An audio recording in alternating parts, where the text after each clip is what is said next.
মধ্যে কিন্তু এই চট্টগ্রাম নগরীর পূর্ব মাদারবাড়ি এলাকাত ফাজইন্যা মর্টার শেলগিন ধ্বংস করছে বাংলাদেশ সেনাবাহিনী। শ্রমিক ফাইভের পরেই কিন্তু তারা এই মের 6 তারিখ মঙ্গলবার দুপুর 12:30টার দিকে সেনাবাহিনীর উগ্রা বিশেষজ্ঞ টিম সদরঘাট থানার পূর্ব মাদারবাড়ি এলাকা হইতে বোমাগিন উদ্ধার করে লই যায়। এতে আসিল 500 বড় বড় বিস্ফোরক এবং উগ্রা তুলনামূলক ছোট মর্টার শেলগিন লইয়েরে সেনাবাহিনীর সদস্য হলে আশেপাশে হন ফাঁকা জায়গা নফাই পরে ফিশারি ঘাটর পাশে কর্ণফুলী নদীর তীরত খোলা মাঠের মধ্যে একে একে এই সৌয়া বোমা নিষ্ক্রিয় করে। এন্দি নগরীর পূর্ব মাদারবাড়ি এলাকাত উগ্রা নির্মাণাধীন ভবনত মাটি করতে যাইরে এই মর্টার শেলগিন ফাইলেও এক শ্রমিক এই লইয়েরে এলাকা জুড়ি আতঙ্ক সৃষ্টি হয়। মঙ্গলবার মর্টার শেলগিন সেনাবাহিনী উদ্ধার করি লই গেলে জনমনত কিছুটা স্বস্তি ফিরলেও জায়গাওয়াত এন আরও বিস্ফোরক আছে কিনা তা যাচাই বাছাই করিবার দাবি এলাকাবাসীর। এলাকাবাসীতে একটা স্বস্তি আসছে, কিন্তু গত হালি যাবে আর আতঙ্ক ছড়াই কি পুরো এলাকাবাসী আতঙ্কিত আছিল।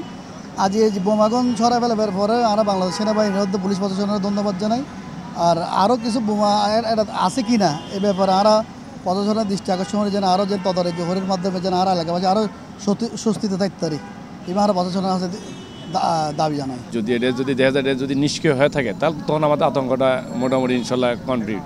যদি নিষ্ক্রিয় যদি না হয়, যদি সক্রিয় থাকে তখন এর আতঙ্ক থাকবে। আমরা কাজ করতে গেলে ওটা সাবধানের সহিত কাজ করতে হবে। আমার মধ্যে স্বস্তি ফিরছে, এখন এখন সক্রিয় আছে না নিষ্ক্রিয় আছে তারা পরীক্ষা হওয়ার পরে তারপরে বুঝে যাবে। তাইতে পারে হয়তো কুদিলে আরও নিচে গেলে হয়তো আরও কিছু তাইতে পারে ন তাইতে পারে। সেফলিভাবে কাজ করেন পরিবেন, সেফলিভাবে কাজ নকরলে আমার হঠাৎ যদি তাড়াহুড়ো করে তাহলে কোনো সময় যদি কোনো দুর্ঘটনা হয়তো ঘটিতে পারে।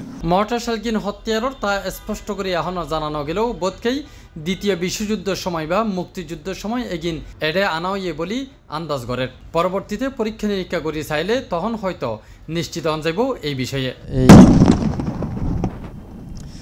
পূর্ব মাদারবাড়ি এলাকার মধ্যে যেই গত হালিয়া যে সৌয়া বোমা ফাঁকেল এই বোমাগিন এখন এই জায়গার মধ্যে এসে ইয়ানো দিলে উমর মার্কেটের সামনে এখন বিশাল ফাঁকা জায়গার মাঠ। মূলত গত হালিয়াতুন সেনাবাহিনী বিশেষজ্ঞ টিম তারা বড় একখান জায়গা খুঁজছিল, অন্তত 300 মিটারের একখান ফাঁকা জায়গা খুঁজছিল। এই জায়গান তারা এরা সিলেক্ট করছে, এন্ডের মধ্যেই তারা এই বোমাগিন মূলত ধ্বংস করছে।